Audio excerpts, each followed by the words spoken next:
United States Steel Outfit tonight stars Richard Widmark as Winston Smith and features Alan Hewitt as O'Brien and Marion Seldes as Julia, with Kenneth Banghart reporting the world of 1984. And here to introduce our broadcast, Ken Banghart. Good evening, everyone. Perhaps you're wondering why a newsman is appearing in the Theater Guild on the Air dramatization. It's because George Orwell's great novel, 1984, deals with the most terrifying subject in the news today, the threat to all free men of communism or totalitarian domination in any form. In fiction, Orwell creates for us a picture of what life might be should the totalitarian forces succeed with their plan to become the Earth's masters. It is fiction that projects into a kind of prophetic reporting of the future. It is our blessing that we can see it so, and thus alert ourselves. We now raise the curtain on 1984, adapted by S. Mark Smith, directed by Homer Pickett.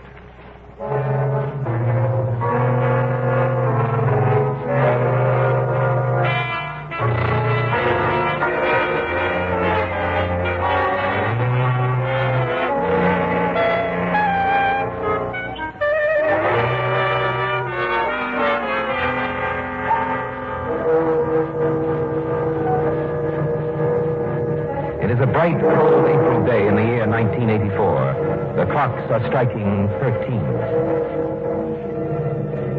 The new way of telling the time of day is the least of the changes in the world of 1984. Following a period of war and revolution in the 1960s, the world has been divided into three super dictatorships: Oceania, Eurasia, and East Asia.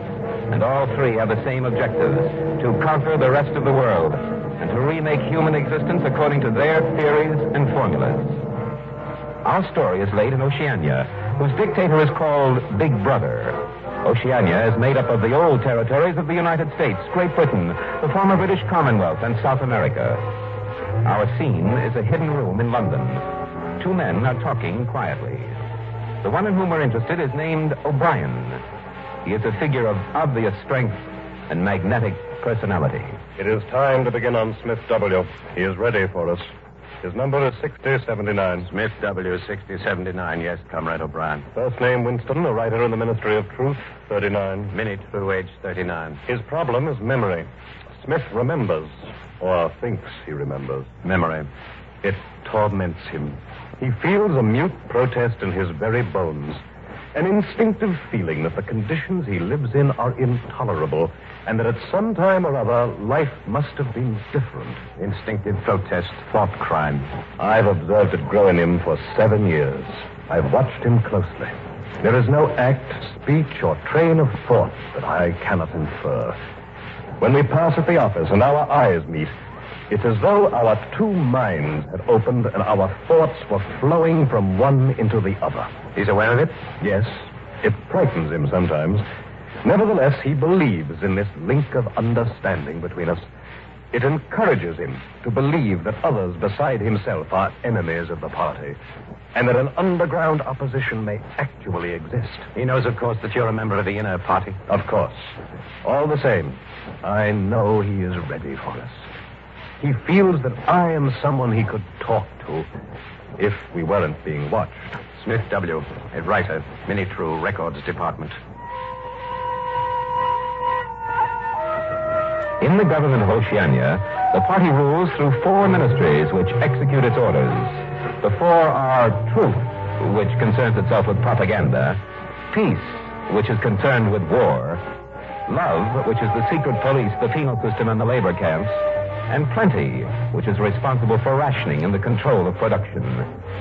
In Newspeak, which is the official or purged form of the English language, the ministries are called Minute-True, Minipax, Minilove, and Miniplenty. An important function of Minute-True is to prove by documentary evidence that the party is never wrong. Winston Smith, of whom O'Brien has been speaking, is one of the staff who perform this job. In 1984, the party alters or destroys every record, word, picture, or scrap of information that conflicts with its needs. It applies the same process to human beings. Even the date of the year becomes uncertain. The past is dead. The future is unimaginable. In the end, the party will announce that 2 and 2 make 5. and it will have to be believed. You wander in the forest on the bottom of the sea, and always there are the eyes watching you, enveloping you. But if the party can thrust its hand into the past and say of this or that event, it never happened, that surely is more terrifying than mere torture of death. The truth is true. I must hold on to that. Stones are hard. Water is wet. Objects unsupported fall to earth by the force of gravity. Do you hear this, Brian?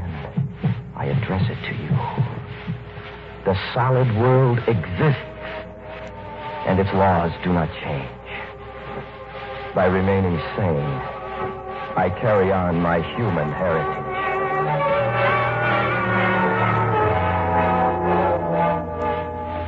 This Smith, was he married, Comrade O'Brien? He was 9-10 years ago.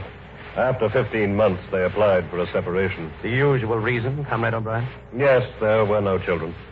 Lately, he has noticed a girl at the ministry. He doesn't know her name, and they don't work in the same section. Yet she keeps turning up around him for no reason. He feels that in some way she's dangerous to him. He even thinks she may be an agent of the 4th Police. But she's young, pretty, dark-haired.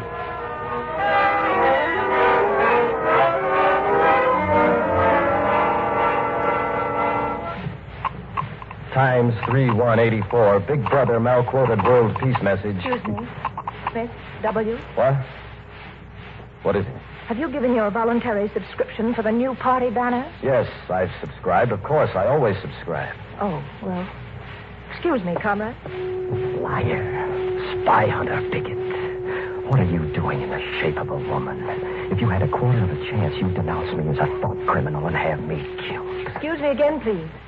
There will be a spontaneous demonstration tomorrow at 18 o'clock. Personnel of all offices will gather in the main hall at the central telescreen for a 2-minute hate meeting. Of course, I know. I have it on my calendar. Well, I thought I'd remind you. Goodbye, comrade. If I could only tell her to her face. If I could shout it at the top of my voice. But they're watching, man. Get hold of yourself or you'll give yourself away. Your worst enemy is your own nervous system.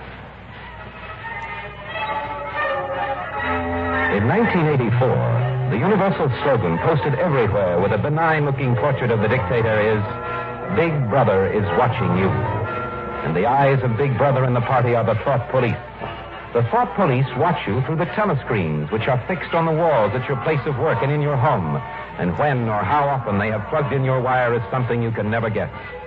The telescreens combine the functions of the earlier telephone, radio, and television instruments, and they regulate everyone's life. For example, at 7:15 every morning, the telescreen in his room awakens Winston. Age 30 to 40, everyone up. Up, 30 to 40s, on your feet. Hands on hips. Breathe deep and touch your toes. Up. There. Up. Then. Smith. 6079 Smith W. Well, me? Yes, you. Ben Law. You're not foreign, Smith W. Anyone under 40 is perfectly capable of touching his toes. Don't you see me? I touch mine and I'm 43.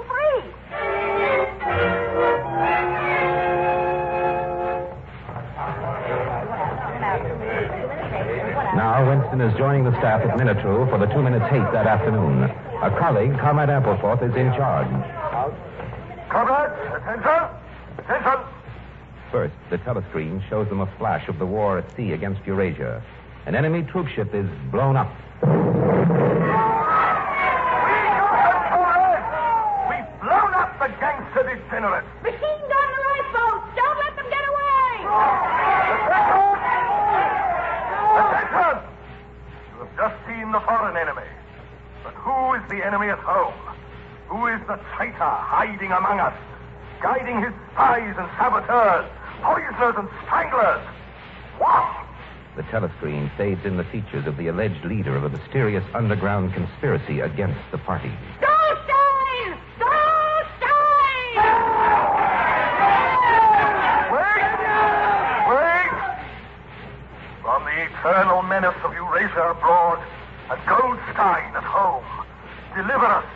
Protect us.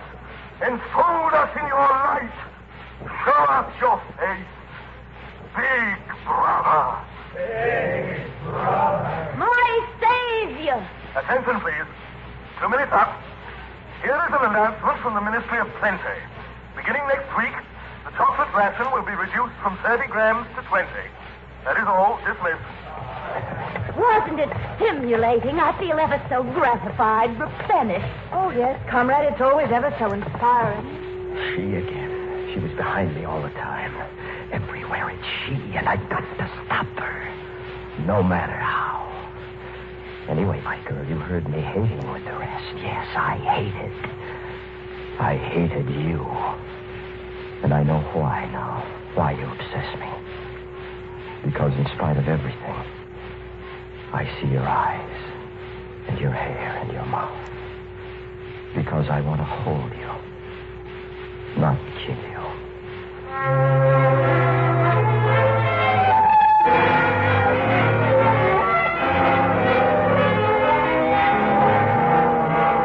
To escape from the interminable, restless monologue that runs through his mind, Winston has wandered off on an evening walk, losing himself down unknown streets in the labyrinth of London. These are the slums where the proles live. The word comes from proletarian. In 1984, proles are about 85% of the population. Coming out of his reverie, Winston is reminded that he has no business in the slum. A dim, old shop attracts his attention as an inconspicuous place to get his bearings. Anyone here? Oh. Good evening, sir. Did you want to look around? Well, I Not didn't want much any... to offer you, I'm afraid. Just selling off a few odds and ends. Winston has wandered into a pocket of the past. An old antique shop somehow preserved in this corner of the slum. He is curiously stirred by the few relics on the shelves. For instance, this diary. Open it. There's been no paper made like that for 50 years, I dare say. Oh, and I've some prints of old London in a room upstairs. That's another item that's disappeared nowadays.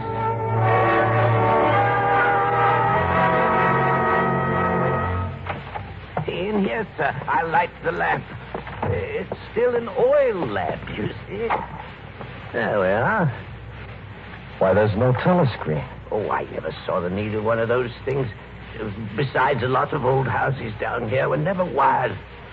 We lived up in this room till my wife died. I've slept downstairs since. I remember a room like this. I was very small. I looked at the fire and I saw wonders. I once thought I might rent this room, but there were no takers. Now, if you happen to be interested, this print on the wall is an old church. Ever see it?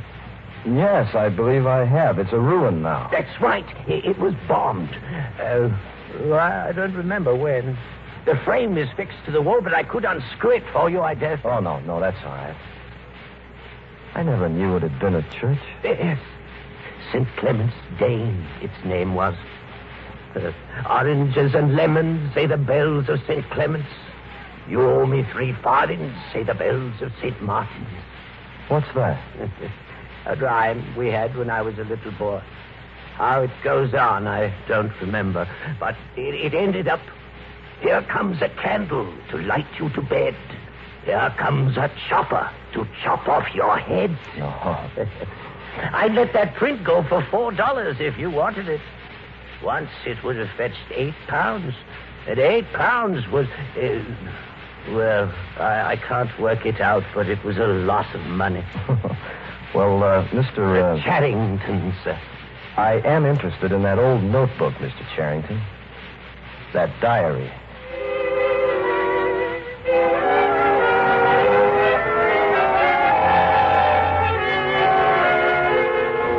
April 17, 1984. I have begun this diary as a safeguard, a control against the suicidal impulse to declare myself openly.